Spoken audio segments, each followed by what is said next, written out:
সকলোকে পুনৰবাৰ স্বাগতম জনাইছোঁ আমাৰ educational YouTube channel Unique Science টিউটৰিয়েললৈ। মই পংকজ ৰবি। আমি আজি ক্লাছ 12ৰ ফিজিক্সৰ ইলেক্ট্ৰিক চাৰ্জেছ এণ্ড ফিল্ড চেপ্টাৰটোৰ 8th লেকচাৰটোৰ ওপৰত ডিছকাছ কৰিম, য'ত আমি ডিছকাছ কৰিম ডিষ্ট্ৰিবিউশ্যন অফ চাৰ্জেছৰ ওপৰত। চ' ডিষ্ট্ৰিবিউশ্যন অফ চাৰ্জেছ বুলি ক'লে আমি তিনিটা ধৰণৰ পাওঁ ইয়াত: linear charge distribution, areal distribution or surface charge distribution, volumetric charge distribution. তাৰ আগতে আমি এটা বস্তু পঢ়ি আহোঁ, দেট ইজ অলৰেডি পাই আহিছোঁ, that is point charge. What is point charge? আমি অলৰেডি পইণ্ট চাৰ্জ বা টেষ্ট চাৰ্জ আমাৰ আগৰ ভিডিঅ' কেইটাত কনচিডাৰ কৰিছোঁ, হয়নে? ইট ইজ কি denoted by plus q nought, হয়নে? আমি অলৰেডি কৈছোঁ যে প্লাছ কিউ নট চাৰ্জটো কি আছিলে? টেষ্ট চাৰ্জ বা পইণ্ট চাৰ্জ। আৰু তাৰ যোনটো ইলেক্ট্ৰিক ফিল্ড ইণ্টেনচিটিটো কি আছিলে? Low' as compare to the other charges. এতিয়া কোনো এটা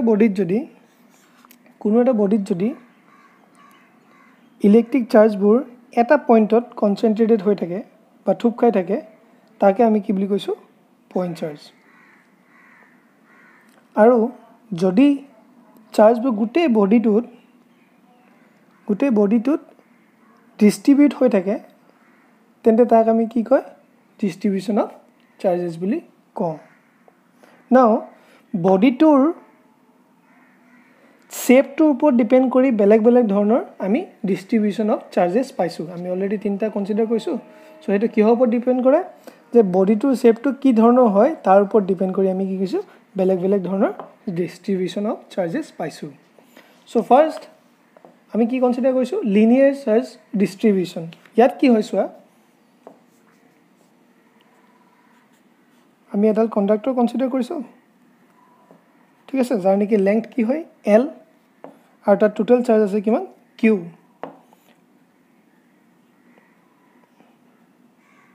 ঠিক আছে, চ' এইবোৰ কি হৈছে? চাৰ্জবোৰ ডিষ্ট্ৰিবিউট হৈ আছে over the whole length L. এতিয়া কি হৈছে চোৱা, লিনিয়াৰ চাৰ্জ ডিষ্ট্ৰিবিউশ্যনৰ ক্ষেত্ৰত যদি আমি কনচিডাৰ কৰোঁ, তেতিয়াহ'লে কি হৈছে? আমি এডাল কণ্ডাক্টৰ কৰিছিলোঁ, লাইন এডাল কনচিডাৰ কৰিছোঁ। চ' যেতিয়া চাৰ্জবিলাক সমানভাৱে ইভেনলি থাকিব, যেতিয়া চাৰ্জবিলাক সমানভাৱে লেংথৰ ওপৰত ডিষ্ট্ৰিবিউট হৈ থাকে, ডেট ইজ কি ক'ব বিচাৰিছে? When charges are evenly distributed over the length, then we use a quantity call what? Linear charge density. কি বুলি ডিনোট কৰে ইয়াক? লেমডা। ঠিক আছে, চ' লেমডাৰ ডেফিনেশ্যনটো আমি কি বুলি কৈছোঁ? Lambda is equal to what? Simply q by L. যেনেকৈ তোমালোকে ডেন্সিটি ডেফিনেশ্যন কি পাইছিলে? ডেন্সিটি ইকুৱেলটো আগতে আমি পাইছিলোঁ ৰৌ মাছ পাৰ ইউনিট ভলিউম, হয়নে? ঠিক তেনেদৰে এইটো যেনেকৈ ডেন্সিটি আছিলে, আমি ইয়াত ডেন্সিটি কি কনচিডাৰ কৰিছোঁ? লেমডা। আৰু ইয়াৰ ক্ষেত্ৰত মাছৰ বদলি কি কনচিডাৰ কৰিছোঁ? চাৰ্জ, ডেট ইজ কি? কিউ। ভলিউম মানে টোটেল ভলিউম, ইয়াত আমাৰ ভলিউম নহয়, কি কনচিডাৰ কৰিছোঁ? Total length. চ' আমাৰ এক্সপ্ৰেশ্যনটো কি হৈছে? Lambda is equal to q by L, য'ত নেকি কিউটো কি হৈছে? Charge distributed over the whole length of L. ঠিক আছে, চ' এইটোক কি বুলি কৈছে? That is linear charge distribution, যদি চাৰ্জবোৰ লাইন এডালৰ ইভেনলি ডিষ্ট্ৰিবিউটেড হৈ থাকে কণ্ডাক্টৰৰ ওপৰত। ঠিক আছে, এই ক্ষেত্ৰত তোমালোকে এই এক্সপ্ৰেশ্যনটো মনত ৰাখিবা। ঠিক আছে, next is what? Areal distribution or surface charge distribution.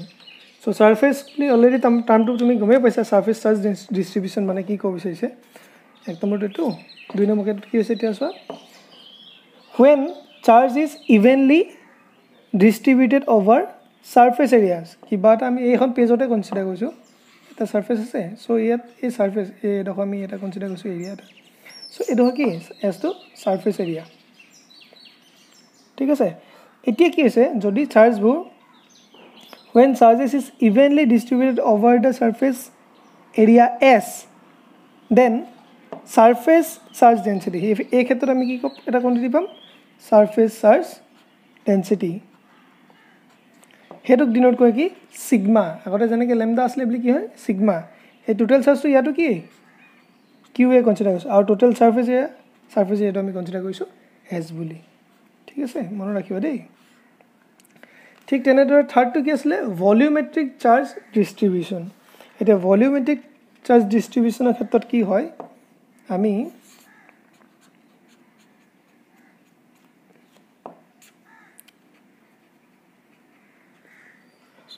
ইয়াত কি হৈছে charges are evenly distributed over a body of volume what v surface ক্ষেত্ৰত s volume ক্ষেত্ৰত v then we are getting a term that is what it is called volumetric charge density which is given by rho is equal to total charge q by total volume v. That is v is what volume of the body.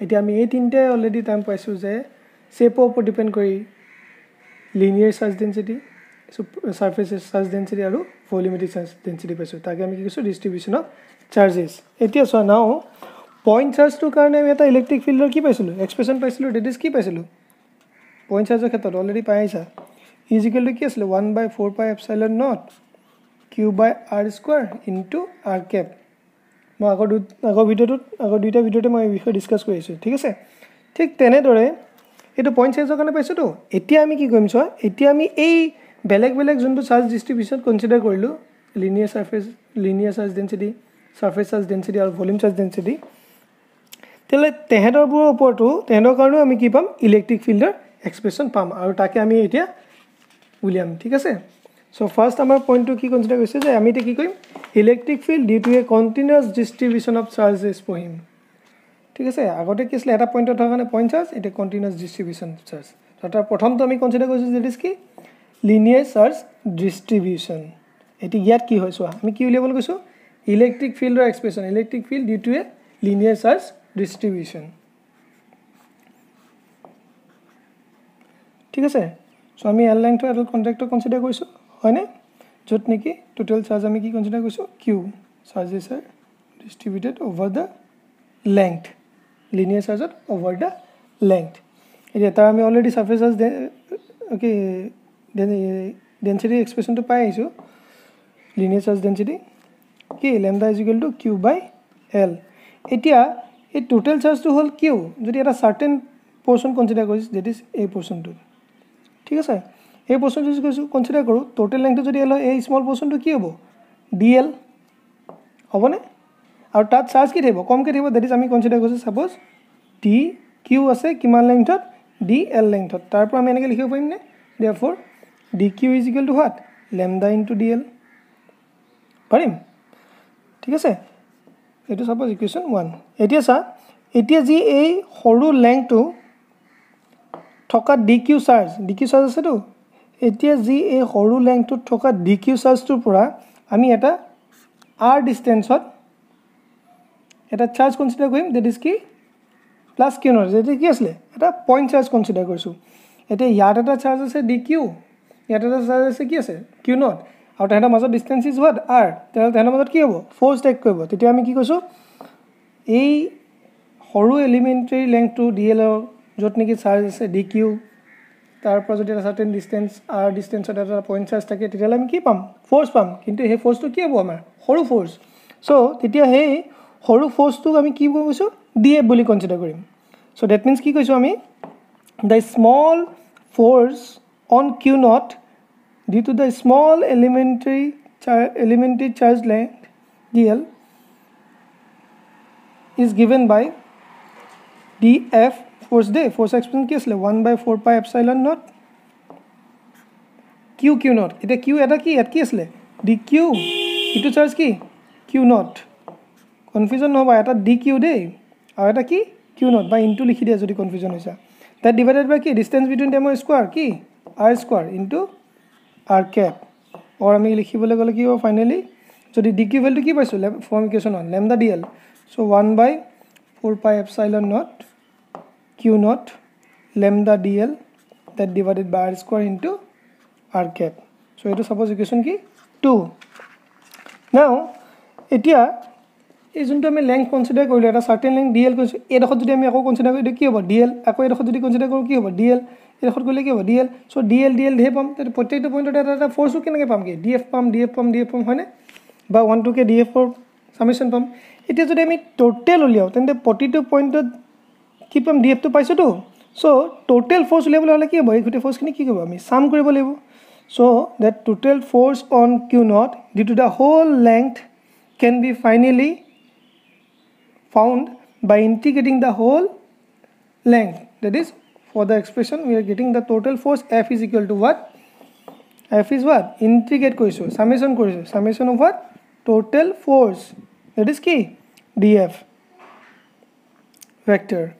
Total length bili kole ami simply L bili consider korisu ha 0 to L likhibo paru tomale kisman kiba 0 to L paba ha ami linear charge density kane simply L disu jodi put kori diu ki hobo 1/4 pi epsilon naught Q0 lambda dl by r square into r cap হয়নে ইয়াত Q0 কি হয় constant 1/4 by epsilon কি constant বাহিৰলৈ লৈ আহিব ইন্টিগ্ৰেশন of L ইন্টিগ্ৰেশন already পাই আহিছে তোমালোকে সো ইয়াত কি দিব lambda by r square into r cap or dl ঠিক আছে সো এটো হল কি হল ফোর্স কিন্তু আমাক লাগে কি electric field or expression so E is equal to কি আসলে F by Q0 so divide কৰিলে Q0 টো কি হ'ব কাট খাই যাব ফাইনাল এক্সপ্রেশন কি হ'ব 1/4 pi epsilon naught lambda dl integration of L r square so this is the what electric field due to a linear charge distribution ঠিক আছে ঠিক একেদৰে আমি এটা কি হৈছে সোৱা আমি কি কৰিলো electric field due to a linear charge distribution পাইছো নেক্সট ভিডিওটো আমি কি কনসিডাৰ কৰিম electric field due to surface charge distribution ঠিক আছে আৰু electric field due to what volumetric charge distribution ওপৰত ডিসকাস কৰিম সো এইটো ভালদৰে চাই লবা তুমি ইজি আসলে কোবাৰ তোমালোকক কৰিছো জাস্ট ঠিক আছে এইটো ল্যাম্ডা ডেফিনিশনৰ পৰা পাইছো Q by L ফোৰ্স যেটো ইয়াত dq আসলে ইয়াত Q0 আসলে তাৰ মাজত ফোৰ্স টো উলাইছো তাৰছত আৰু কি হৈছে ইলেক্ট্ৰিক ফিল্ডৰ এক্সপ্ৰেশন উলাইছো ঠিক আছে সো ইয়াৰ পিছৰ ভিডিওটো তোমালোকে চাই লবা তেতিয়া তাত আমি কৈছো সাৰফেস চাৰ্জ আৰু ভলিউমেট্ৰিক চাৰ্জৰ বিষয়ে ডিসকাস কৰিম ঠিক আছে সো ভিডিওটো চাই তোমালোকে অলপ হলো বুজি পাব বুলি আশা কৰিছো